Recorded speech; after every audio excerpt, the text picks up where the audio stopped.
Good morning, ladies and gentlemen. Very early morning in Europe. Good morning in Central Asia. Last morning. Good morning also in probably good night in America, if somebody is listening to us from America. My name is Guy Bonvin. I am the Swiss Special Envoy for Water in Central Asia.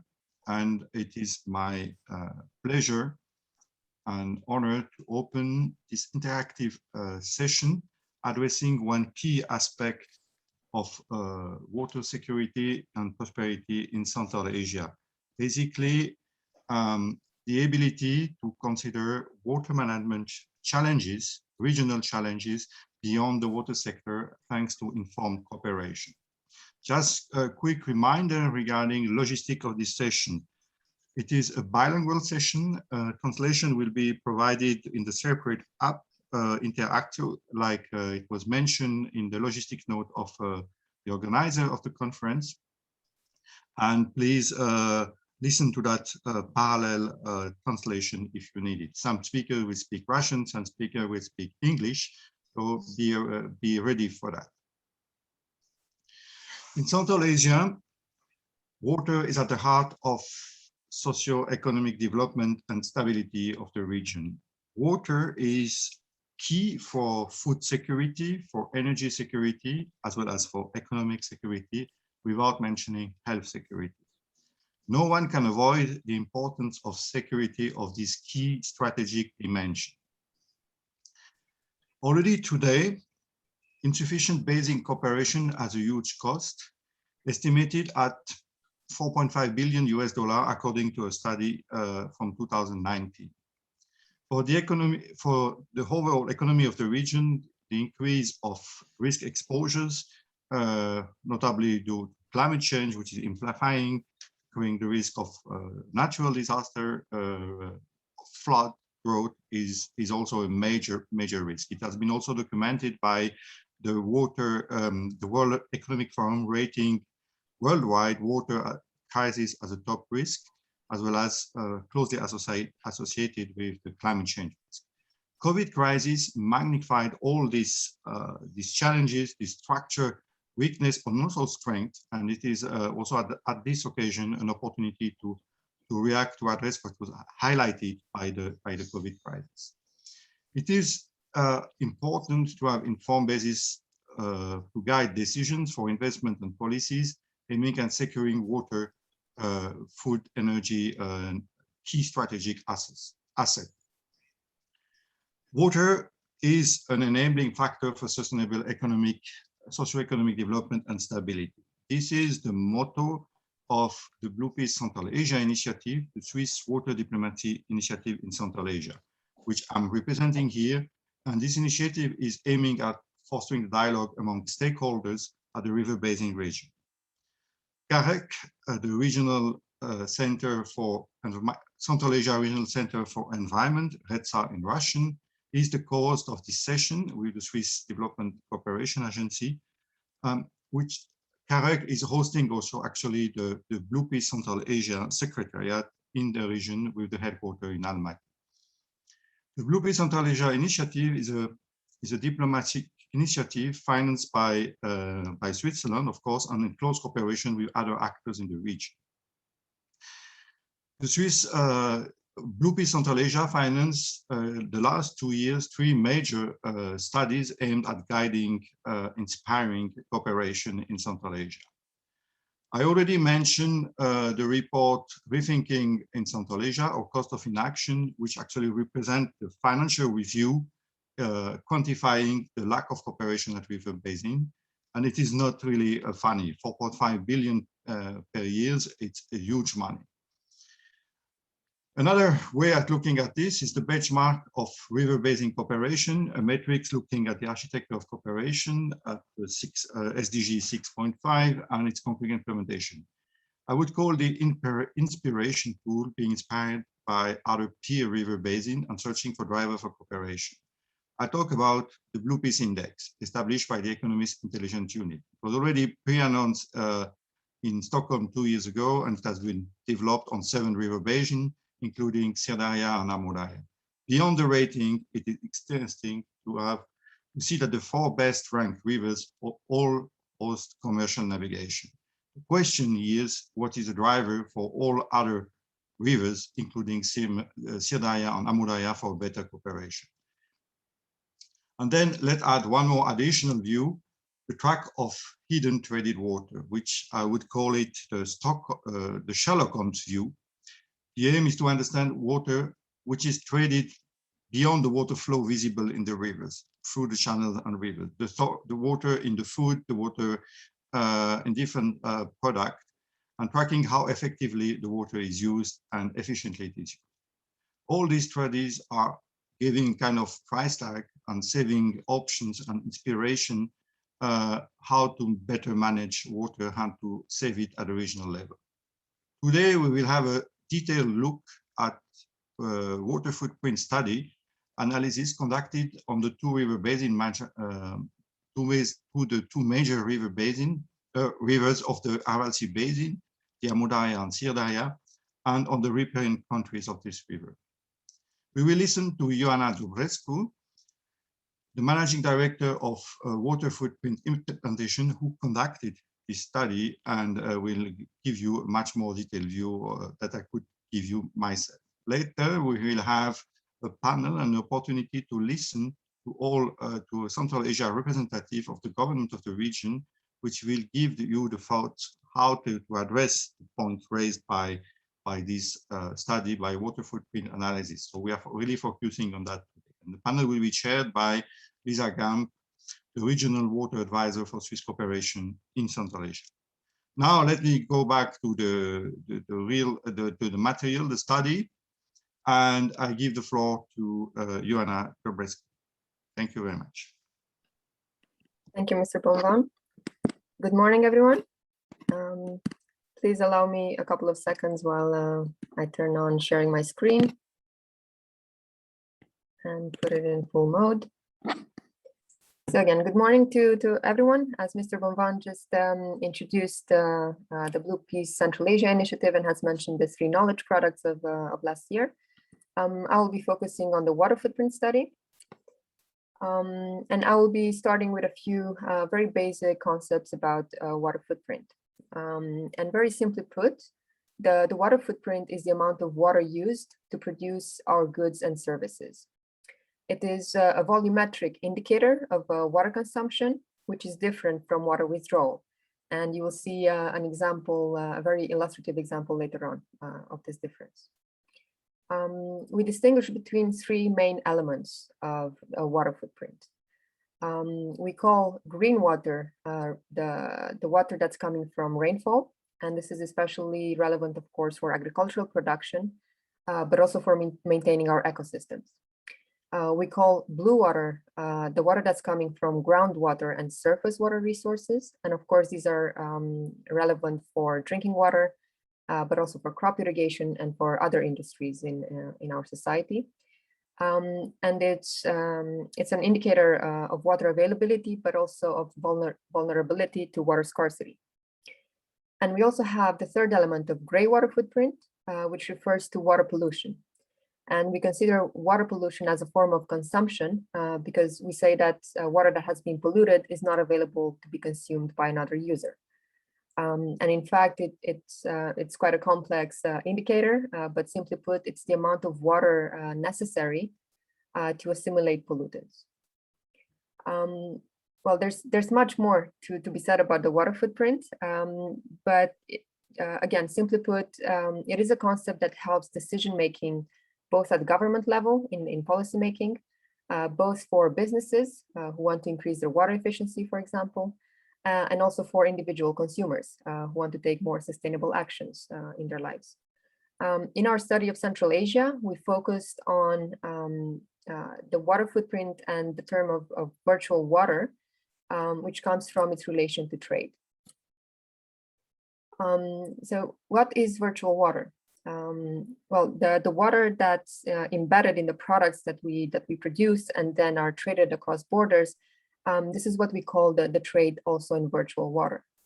And especially for Central Asia, this is highly relevant in terms of agricultural trade, And what you see in the slide before you, just two very relevant examples, is the fact that most of blue water resources, so groundwater and surface water, are traded via export through cotton, while its green water resources, so the rainfall, is traded through wheat. So as you've seen, the concept of virtual water trade is very connected to international trade. And to give you a bit of background to the study, what we've used as data for coming up with the numbers and with the results of the study are based on water use data and economic trade from the Food and Agricultural Organization. So it is internationally reported and available data, publicly available data. And it refers to the period between the years 2008 and 2018, so 10 years of average data. If you look a bit in more detail at the water footprint of Central Asia as a region, we also distinguish between the water footprint of production and the water footprint of consumption. So what does this mean? On the left-hand side, you can see that the total water footprint of production in Central Asia is 124 billion cubic meters per year. This is the water that's used to produce all the goods and services in the region. It's different from the water footprint of consumption in that the 119 billion cubic meters that you see on the right-hand side represents the amount of water used to produce the goods consumed in Central Asia, so the goods that's in Central Asia, minus the exports, so the goods that are being exported, plus the imports. So all the goods that are being imported and are consumed on Central Asian soil, so to say. And we can see, for example, that the difference between the water footprint of production, that the water footprint of production is higher than that of consumption, which means that Central Asia is a net water exporter. It exports products which have embedded water more than it imports. And we can see that the water footprint of export is about 20 billion cubic meters compared to 10 billion cubic meters that they import.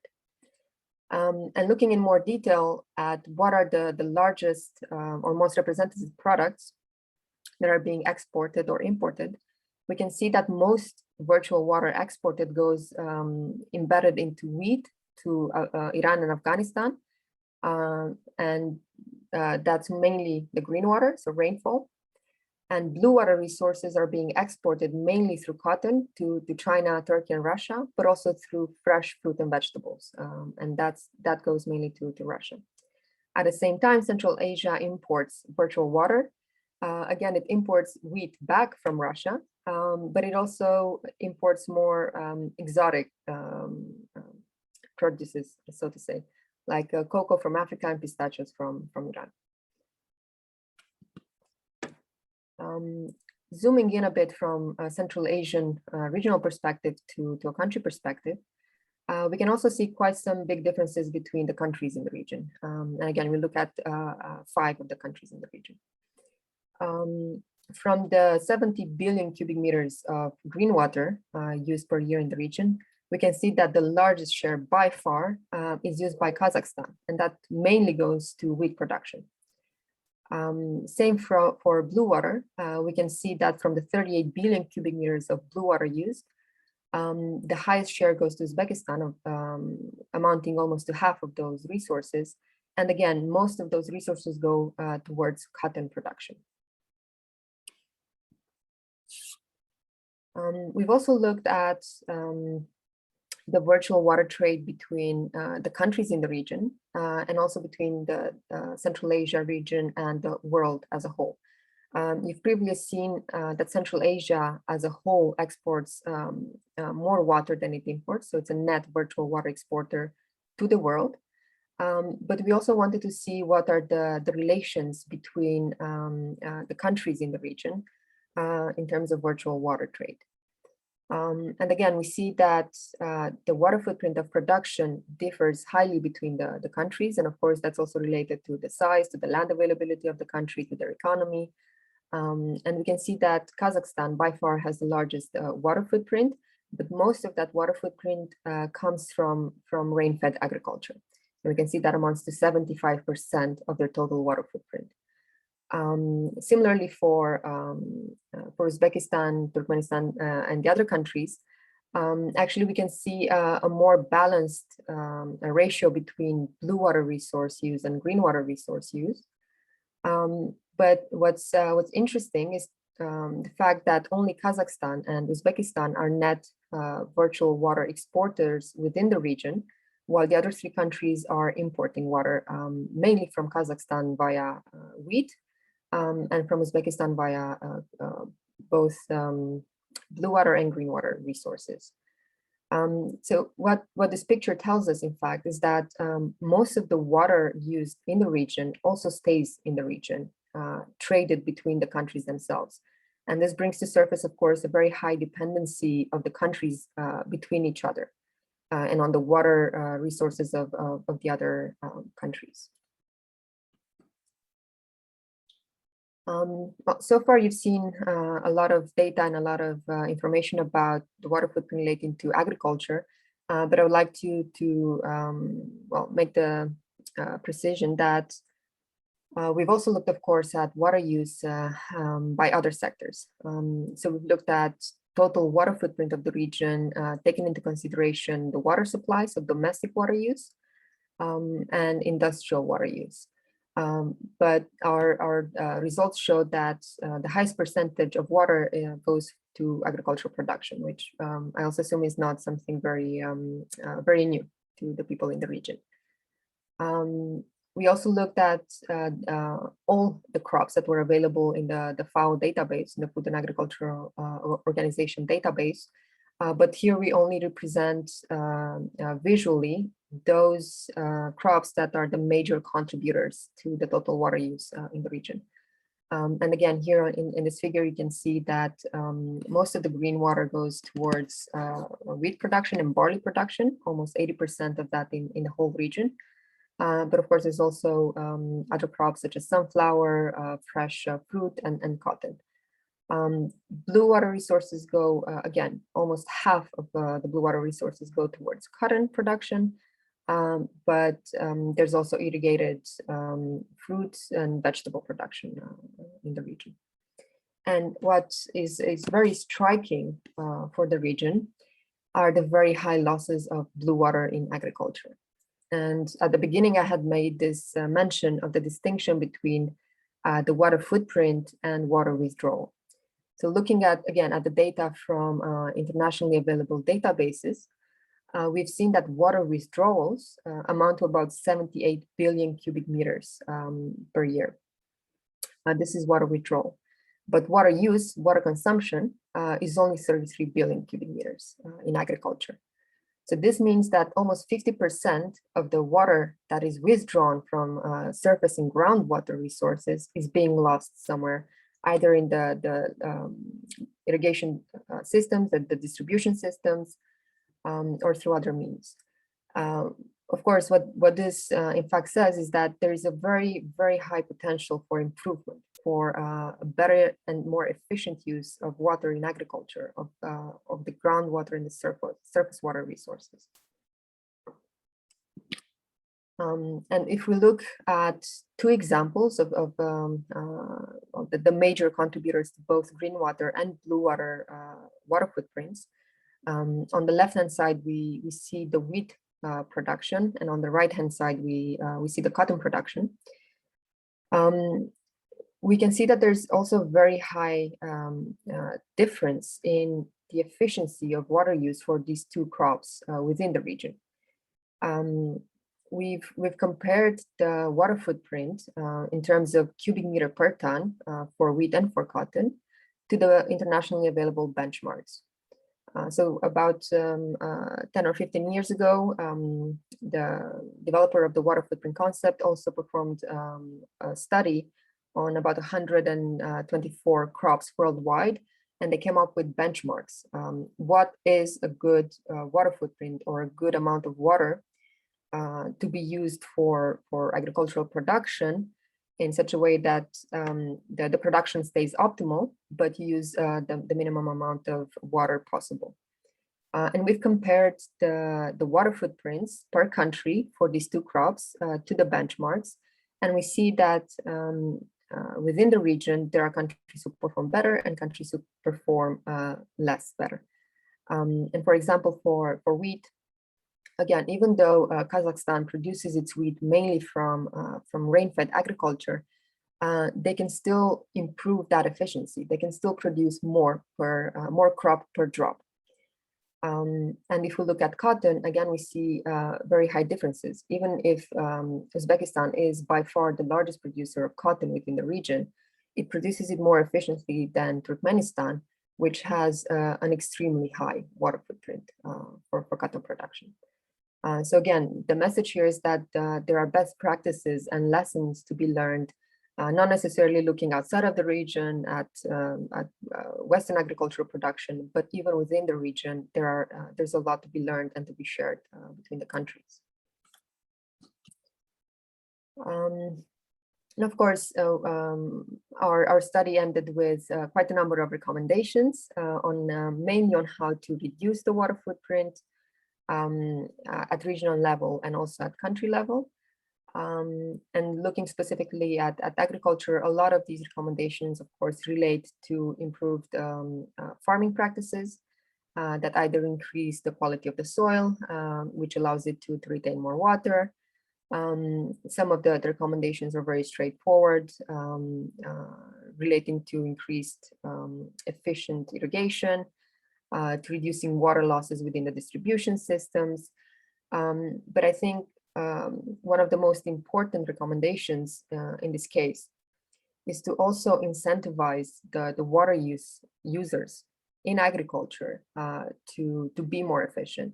And of course, the main way to do that is the not so popular way of revising water tariffs and mainly increasing water tariffs. There's also a part of the study that we carried out that was not included in these very short presentations mainly due to lack of time. But we also looked at an economical analysis of water use in the region and water productivity. And of course, what we found is that the water tariffs differ very, very much between the countries. And they're also not constructed in such a way to incentivize the users to become more efficient and to use less water. So I think one of the main messages is to revise water tariffs. And the other main message is that, especially looking at the virtual water trade, is that all these improvements can only work if taken by the region as a whole. So we've seen that there's a lot of interdependency between the countries, looking at the virtual water trade, looking at the fact that we're not only talking about abstracting water from rivers, but we're looking at food security. We're looking at industrial production. We also looked at water used for energy, which again is not visualized here in this presentation. But we also looked at that aspect. So to maintain food energy security, the region needs to take actions as a whole instead of country by country. And of course, we've also developed key messages for the region. And to sum up a bit what we've been looking at so far, we've seen again that Kazakhstan is a very important player in the region for food security. But it also means that the region is very vulnerable to climate risks, to agriculture.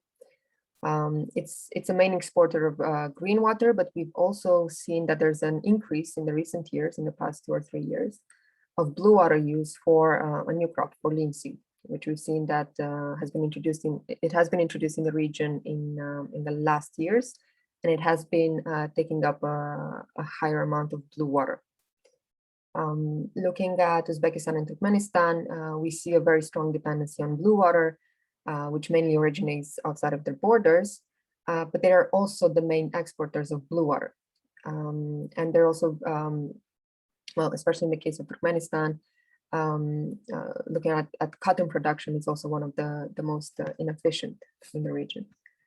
And looking at the last 2 countries, Kyrgyzstan and Tajikistan, we see that, of course, they are the mountainous water towers of the region. but they also have a very high reliance on green water imports, and so to say that their food security is reliant on the other states as well. So they're also very vulnerable to weather shocks and to changing climate patterns. We've also seen that most of the water, the virtual water trade, happens between the countries in the region. So 80%, in fact, of the green and the blue water stays traded within the region. But there is still a very high potential for becoming more productive, for producing more crop per drop. And at the same time, again, what has not been illustrated here is the fact that we haven't looked at the water use for ecosystems. And I think there's no need to, to recount the story of the RLC, but becoming more efficient even in rainfall use, on top of the blue water use, on top of groundwater and surface water resources, would allow for that unused water to feed ecosystems and to restore ecosystems that have been affected or have been lost. And not least, as I mentioned in the beginning, we have worked with international publicly available data, but we have we've also attempted to obtain local data, and we have for the Aral and for the Amu Darya and the Sir Darya basins. And we also did a small analysis on data coming from Central Asia. But we couldn't apply it for the whole study because of inconsistency and gaps in the data that has been collected in the region. So again, one of the key messages is that with improved data collection and more transparency in reporting of data at the regional level and at the national level, this sort of study and this sort of results can really be used as a practical tool to inform policymaking and decision-making at the regional level.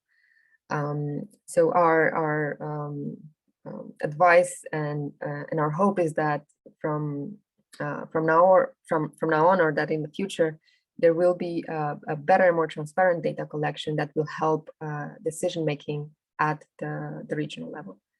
And with this, I will close my presentation, and I'll give back the word to Mr. Bomban. Thank you so much. Thank you very much, Mrs. Dobrescu. It is an extremely dense presentation. A lot of information, a lot of data, a lot of question marks, and you made a great job here. And I think this is also in the spirit of the Stockholm Water Week to bring as much as possible evidences, studies, scientific material on the table. This, as you said, insisted, this is publicly available data, and I think it is important that it is work on existing data and putting in perspective data which are on the table. But again, data is key for water management, and this presentation showed also the importance of the interdependency between the countries. So it's not the point to blame anyone here, it's the point to find ways how to optimize the system. Now it is time to listen to our Central Asia colleagues and to see how they address these challenges which are highlighted by the study here. And for that, I will give the floor to Lisa Gamp, our regional water advisor based currently in Tashkent. 1 foot in Tashkent, 1 foot in Nur-Sultan, in Almaty. And Lisa, the floor is yours to manage the panel. The assistants can, of course, ask questions. Be aware we have 31 minutes sharp available, not more than that, including concluding remarks. Lisa, the floor is yours. Thank you very much, Mr. Ambassador, and it is a great pleasure to take up my role as the new regional water and climate advisor for the SDC, and to start off with moderating this panel session. As Guy said, I will be a little bit of a timekeeper as well. Every speaker has about 5 minutes, and you will see my face pop up again once you have come close to the end of your time. Our first speaker is Mr. Atel Saken. He's the chief expert of the Department of Water Resources Regulation in the Committee on Water Resources of the Ministry of Ecology, Geology and Natural Resources of the Republic of Kazakhstan. Now, the water footprint analysis has demonstrated how Kazakhstan is really key for food security in the region, but also very vulnerable to the impacts of climate change due to heavy reliance on rain-fed food crops. Now, my question to Mr. Saken from Kazakhstan is whether he can reflect a bit on the importance of water quality for achieving higher efficiency, and also what the role is of kind of coordinated management regionally to achieve higher efficiency and more resilience.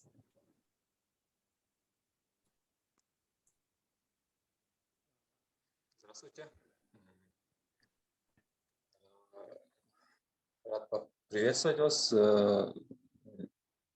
И отвечая на вопрос, хочу сказать, вот, располагаемый водный ресурс Казахстана состоит из запасов подземных вод речного стока. Фактически показатель речного стока за последний год составляет около 100 кубокилометров, из которых 50,8 кубокилометров это местный сток, 39,2 кубокилометров поступает по трансграничным рекам из Китая, стран Центральной Азии и России, из которых переток Российской Федерации составляет в среднем 16,5 километров в год. При этом на экологические нужды требуется около 50 километров. Кроме того, имеется подтвержденный запас подземных вод в объеме 15,5 километров в год на более 3500 месторождениях. Территориально они распределены неравномерно. Менее 20% на западе, 30% в центральном, северном и восточном регионах и около 50% на юге страны. Общий объем водозабора составляет около 25 километров в год.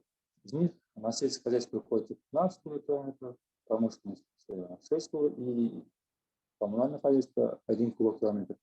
При этом потери по транспортировке составляют около 3 кубокилометров. В настоящее время ситуация с водообеспечением в стране пока еще удовлетворяет требования отрасли экономики и населения, однако можно выделить следующие основные проблемы водной отрасли. Could you please put your mic close to your mouth? Yeah, could.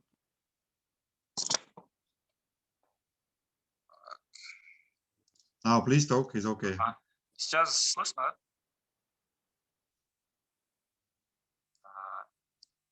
Продолжим. Можно выделить следующие основные проблемы водной отрасли. Первое – это прогнозируемое снижение водоизмещения страны.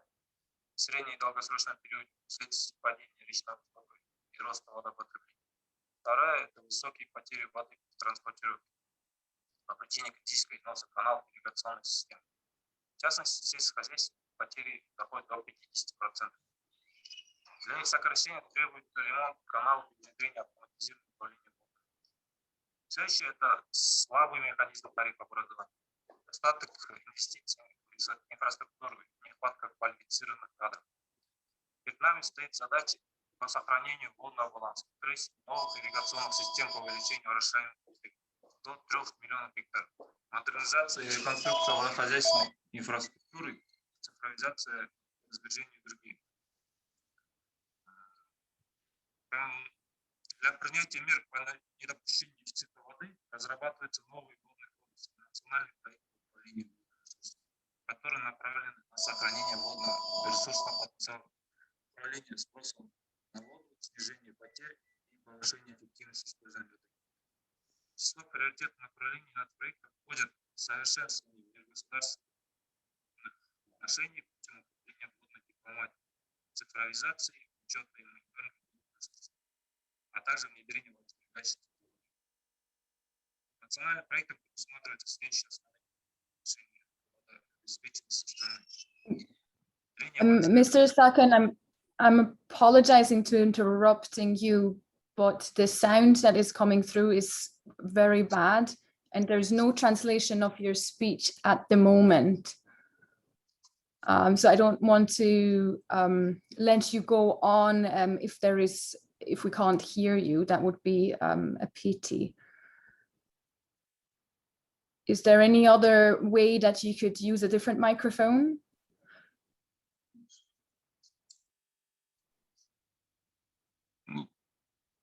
К сожалению, у нас этот микрофон используется.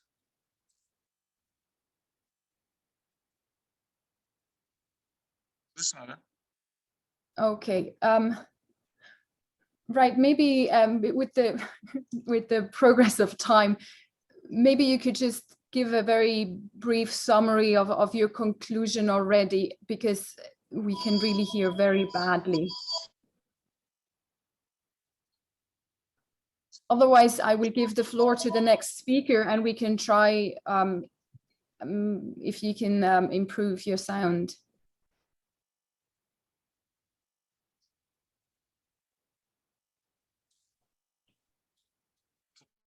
Okay, let me just decide to go to the next speaker. I'm really sorry for that. I'm hoping that Mr. Sakin can fix his microphone. And in the interest of time, I will simply move on, and I hope maybe Thais or someone could see if they can bilaterally solve the issue to bring in Mr. Sakin later.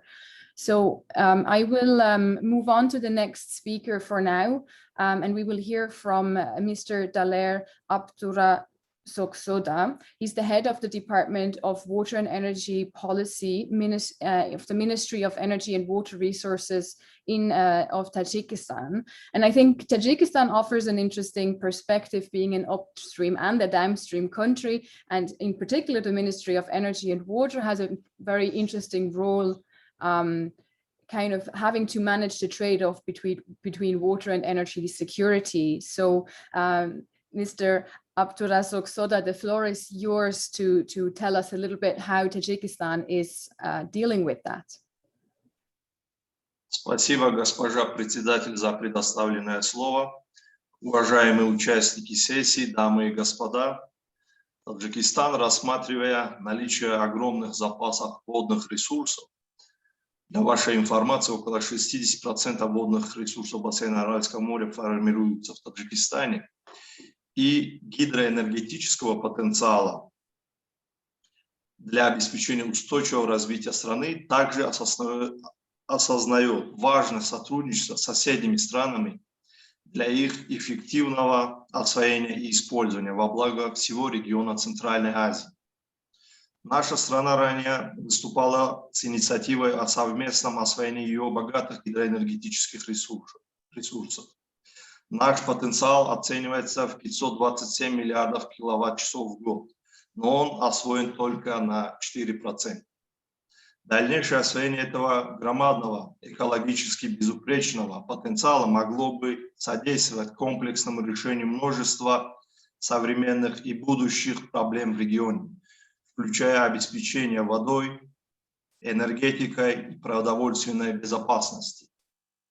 Решение этих проблем, в свою очередь, содействовало бы сокращению бедности и в целом ускорило бы достижение устойчивого развития странами региона.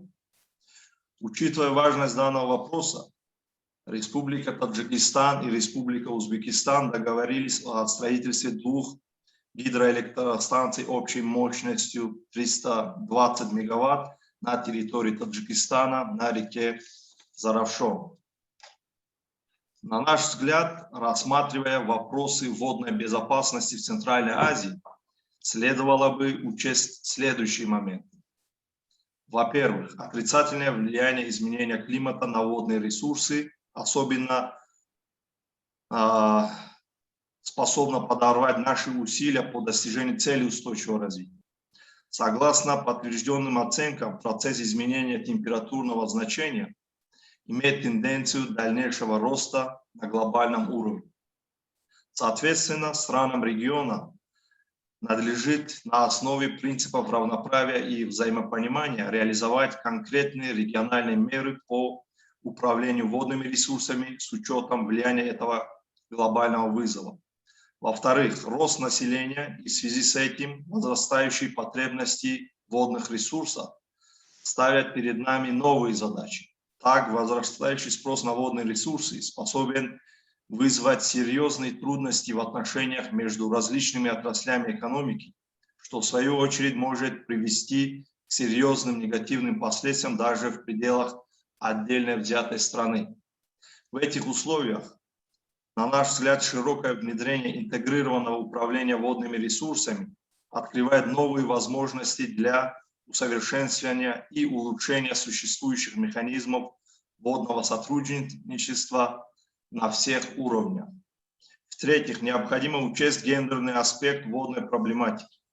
Нам следует более активно вовлекать женщин в процесс развития и укрепить их роль в управлении и защите водных ресурсов. В-четвертых, все наши планы и действия должны быть закреплены адекватными средствами для осуществления, в частности, финансовыми ресурсами, инвестициями и технологиями.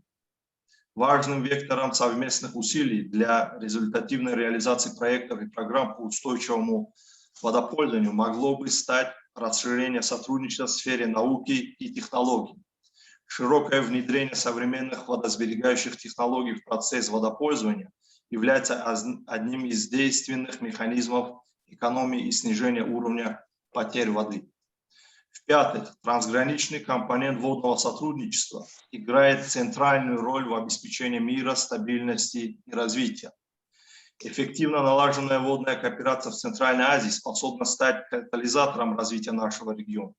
И это в то время как отсутствие такого сотрудничества способно вызвать серьезные риски и издержки, которые могут отрицательно повлиять на нашу общую экономическую и социальную ситуацию. В связи с этим считаем важным совершенствование организационной структуры и договорно-правовой базы МФСА с целью создания эффективного и устойчивого регионального институционального механизма, способного своевременно реагировать на новые вызовы, а также в полной мере обеспечить взаимовыгодное сотрудничество в сфере реализации региональных проектов и программ, комплексного использования охраны водных ресурсов, энергетики и социально-экономического развития. Выступая за справедливое и рациональное использование водоэнергетических ресурсов, мы готовы к взаимовыгодному сотрудничеству в этой области на региональном и международном уровнях со всеми заинтересованными близкими и дальними странами. Благодарю за внимание.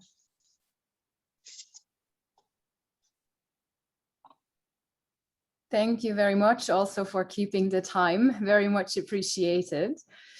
I will go on immediately to our next speaker, Ms. Rosa Berkelieva. She's the head of the third department of the Turkmen State Water Management Research, Production and Design Institute of the Ministry of Water Resources. The water footprint analysis has suggested an increasing demand of Turkmenistan of irrigation water or blue water. And in the face of climate change, the efficiency of the use of this water will be key. So my question to Ms. Berkelieva, how does Turkmenistan cooperate with its Central Asian neighbors to address such issues and achieve greater climate resilience at the same time? Please, the floor is yours.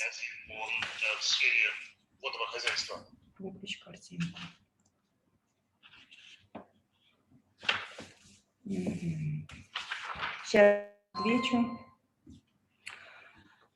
Так, у меня небольшой такой доклад я подготовила. Да, вода – источник жизни. Да, сотрудничество в водном хозяйстве. Развитие водного хозяйства страны является приоритетным, как и в других центральноазиатских странах. Уважаемый президент Гурбанкулы Бердымухамедов уделяет особое внимание водным вопросам, как на национальном уровне, так и на региональном и международном. Также на 65-й сессии Генеральной Ассамблеи ООН глава государства сказал, важнейшей проблемой, непосредственно связанной с экологией, является использование водных ресурсов, в частности в Центральной Азии, их рациональное использование, которое выступает определяющим фактором, влияющим на динамику социально-экономического развития. Туркменистан видит решение водных вопросов на основе общепризнанных норм международного права с учетом интересов всех стран, региона и при активном участии мирового сообщества в лице ООН и других авторитетных международных организаций. В условиях аридного климата Туркменистана Ряемость превышает естественные атмосферные осадки, значение водного хозяйства для экономики страны неоценимо. Оно требует очень рационального использования земельных, водных, пастбищных и минерально-сырьевых ресурсов. Вода является возобновляемым природным ресурсом. Мы прекрасно понимаем, что и ресурс может быть исчерпан под воздействием негативных факторов. Подходы решения – это увеличение эффективности повышаемое земледение, это распространение водосберегающих технологий, поверхностного орошения, проведение селекционной работы по выращиванию засухоустойчивых культур, внедрение водно-ресурсосберегающих технологий, возделывание сельскохозяйственных культур, широкое вовлечение в использование возвратных вод, орошение путем смешивания минеральной воды.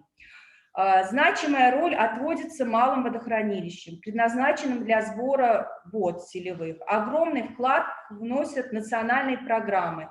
Это генеральная программа мероприятий по экономному использованию воды и повышению пропускной способности Каракум-реки. Это концепция по использованию водных ресурсов и дальнейшему развитию водных ресурсов в Туркменистане. Управление распределением водными ресурсами, а также контроль за использованием воды осуществляется Государственным комитетом водного хозяйства. Все межхозяйственные, ирригационные и мелиоративные объекты находятся на балансе подразделений комитета и содержатся за счет государственных средств. Водохозяйственный сектор экономики Туркменистана не только обеспечивает потребности в воде экономического развития, но и удовлетворяет социальные нужды общества, обеспечивает надежную систему водоотведения.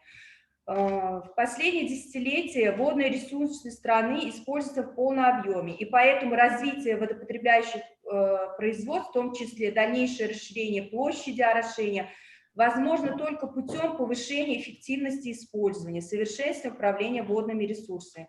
Туркменистан активно выступает с инициативами рачительного использования воды и последовательно проводит линию на решение всех вопросов, связанных с рациональным использованием водных ресурсов в Центральной Азии на основе принципа взаимного уважения и с учетом общепризнанных норм и принципов международного права. 82% водных ресурсов Туркменистана поступает с трансграничных бассейнов. Туркменистан, как уже известно, присоединился к Конвенции ЕС ООН по охране и использованию трансграничных водотоков и международных озер. Располагаемые водные ресурсы Туркменистана складываются из доли страны из трансграничных рек: Амударья, Мургаб, Теджен, Атрек, незначительно стока малых рек северо-восточным склоном. Туркменистан придает существенное значение проблеме изменения климата. Постановлением уважаемого президента Туркменистана продолжаются работы по четвертой национальной стратегии по изменению климата в Туркменистане. Целью национальной стратегии является обеспечение устойчивого развития Туркменистана, что позволит смягчить воздействие глобальных изменений климата на социально-экономическое развитие страны и будет способствовать развитию страны в целом. Насчет водного следа мы, конечно, безусловно, по нашему мнению, исследования водного следа помогут Центральной Азии, нашей стране, достижения соглашений по управлению водными ресурсами.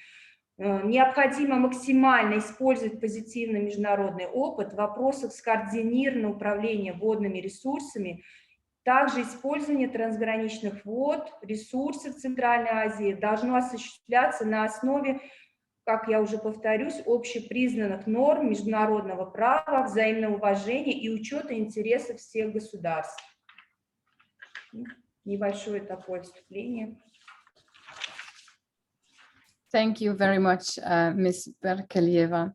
I will go on to our next speaker so that we still have maybe some time for some closing remarks because we're a little bit behind. Our next speaker is Mr. Shamsuddin Kurbanov. He's the director of the Information, Analytical and Research Center of the Ministry of Water Resources of the Republic of Uzbekistan. Uzbekistan is a downstream country It heavily depends on blue water for irrigation, and it also requires, which also requires a lot of energy. The reports that we have just introduced has shown some potential to increase efficiency of water irrigated crops. So my question to you, Mr. Kurbonov, is what steps Uzbekistan has already taken, and what are some of the most relevant drivers to achieve better water efficiency in your case?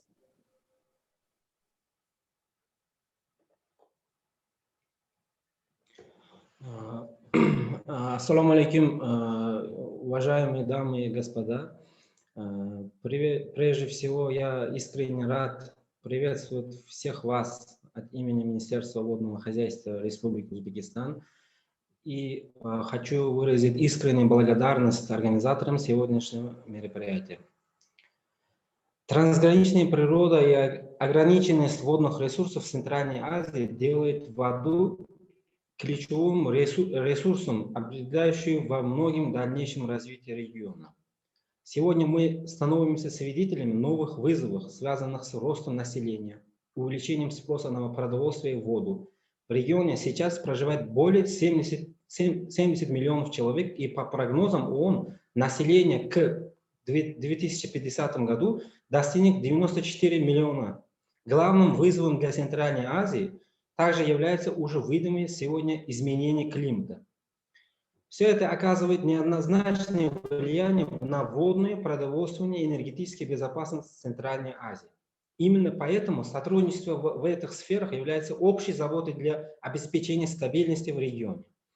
В связи с глобальным изменением климата, ростом численности населения и отраслей экономики, ежегодным повышением их потребностей в воде из года в год в Республике Узбекистан усиливается дефицит водных ресурсов.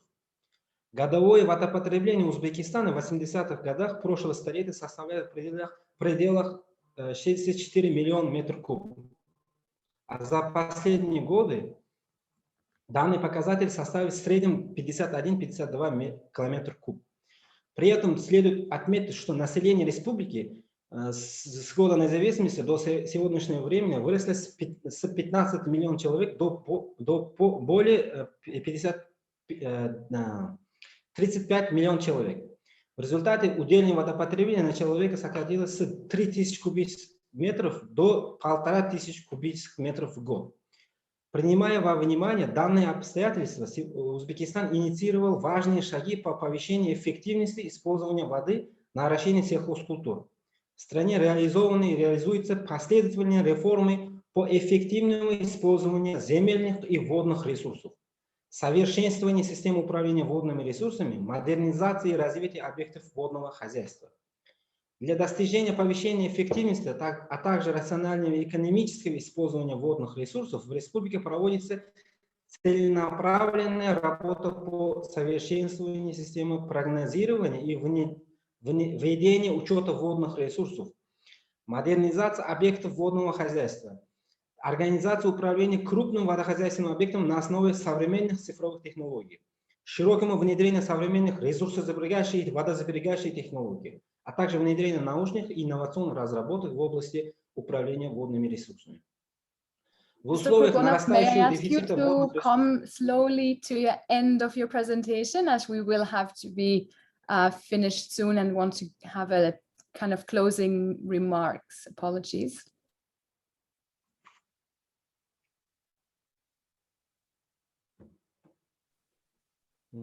Окей. В условиях, в текущем году технология капельного орошения внедрена на площади 200 тысяч гектаров. Также на 200 тысяч гектаров земель осуществлена планировка посевной площади с помощью лазерного оборудования. Уважаемые участники, принимая во внимание трансграничную природу основных водных ресурсов Центральной Азии, большое значение уделяется улучшению добрососедских отношений со странами региона по рациональному использованию трансграничных водных ресурсов. Благодаря мудрой политике и усилиям президента Республики Узбекистан, уважаемого Шавката Мурамоновича Мирзиёева, дружественные, надежные отношения с соседними странами заложили прочную основу для справедливого и рационального использования трансграничных водных ресурсов Центральной Азии. По вопросам использования трансграничных водных ресурсов Узбекистан продолжит активное сотрудничество со странами бассейна Аральского моря и региональными межгосударственными водохозяйственными организациями по совместному использованию водных ресурсов и межгосударственных водных ресурсов региона. Сегодня Узбекистан выстраивает отношения по водохозяйственным вопросам с нашими партнерами в Центральной Азии как на многостороннем формате в рамках Международного фонда спасения Арала и Межгосударственной координационной водохозяйственной комиссии, так как на двухстороннем в рамках созданных рабочих групп по вопросам водопользования. Последние годы созданы рабочие группы по вопросам водопользования с Казахстаном, Кыргызстаном, Таджикистаном и Туркменистаном, которые уже дают положительные результаты. Мы находим эффективное решение по многим проблемам вопросам, которые зашли в тупик в последние десятилетия. Урегулирование практически все спорные вопросы водохозяйственным объектам в приграничных территориях и их эксплуатации. Оперативно согласуется режим и объем водозаборов из главных трансграничных рек. Принимаются совместные усилия по смягчению воздействия в маловодье, обновление двухсторонних договора и соглашения в сфере водопользования практически со всеми соседними странами. Данные обстоятельства приветствуются и воспринимаются международным сообществом как весьма позитивная тенденция, которая, мы верим, уже стала движущей силой эффективной регионального сотрудничества и интеграции. Пользуясь возможностью, хочу обратить ваше внимание на самое важное для всех водников инициативы президента Республики Узбекистан, озвученных в рамках августового саммита МФСА 2018 года. Принята региональная программа рационального использования водных ресурсов в Центральной Азии, что позволит кардинально повысить уровень регионального водного сотрудничества. Президент отметил, что Узбекистан готов создать все необходимые условия для разработки региональной программы и выработки взаимоприемлемых механизмов по использованию водных ресурсов в бассейне Аральского моря. Принятие данной программы откроет новый этап развития сотрудничества стран региона по совместному использованию трансграничных водных ресурсов. Дорогие участники, пользуясь представленной возможностью, хочу еще раз поблагодарить организаторов и всех участников сегодняшнего мероприятия и желаю дальнейшей плодотворной совместной работы. Благодарю за внимание. Thank you very much, Mr. Kurbanov. Also to speed up a little bit, apologies for the short time that was given to your speech. So as we are a little bit behind, I will immediately give the word to Ambassador Bonvin for some closing remarks to close this session. And I thank everyone and all the panelists for their participation. Mr. Bonvin. Thank you very much, Lisa. I'm reconnecting back to the English channel. So we had a lot of information during these sessions, and I think we heard a different point of view. It was quite obvious at the same time. So I'm sorry, I'm jumping with my cable. We heard a lot of information, starting with a very dense speech from the colleague Ioana Dobrescu and from the region. And I see from the region the very seriousness at looking at water effectiveness, water measures to increase efficiency in particular in the irrigation. And I have also to congratulate the states for this initiative and the reporting on this initiative. We also heard from our colleague from Ashgabat the importance of the coordination, the whole institutional setup to improve the cooperation between the countries. And yes, Tajikistan is in between, with upstream, with downstream, with hydropower, with metrics on irrigation. And I think it's also an important point of view that we heard this morning. I would like to close the session and saying, well, water footprint is an important metric to look at what is traded. And we have another perspective in a negotiation, where a negotiation between neighbors, and look at this perspective in, well, actually it is a water secure Central Asia, because 80% of the water is remaining in the country, but it has to be properly negotiated, optimized between the countries. And I think this is one key metric here, which is important to feed the conversation and negotiation between the different partners. Unfortunately, Kazakhstan couldn't explain that much their point of view, but I think here the importance of water quality is also critical in the water footprint, because at the end of the day, it comes into the tomato, into the vegetable, into the cotton. And I think here also an important track on water quality, which was unfortunately a little bit skipped in the discussion, but is very important. So let me thank all of you, and particularly Lisa for managing this challenging panel, Yona for the content, and all of you for participating in this morning session. I will give you the next session for us is on tomorrow at 10 o'clock. We are also linking the importance of traded water, water footprint, and other dimension with the Corvinus University, Karek, and ourselves, and the colleague of CUE tomorrow at 10 continental summertime, Stockholm time. Thank you very much, and I wish you a good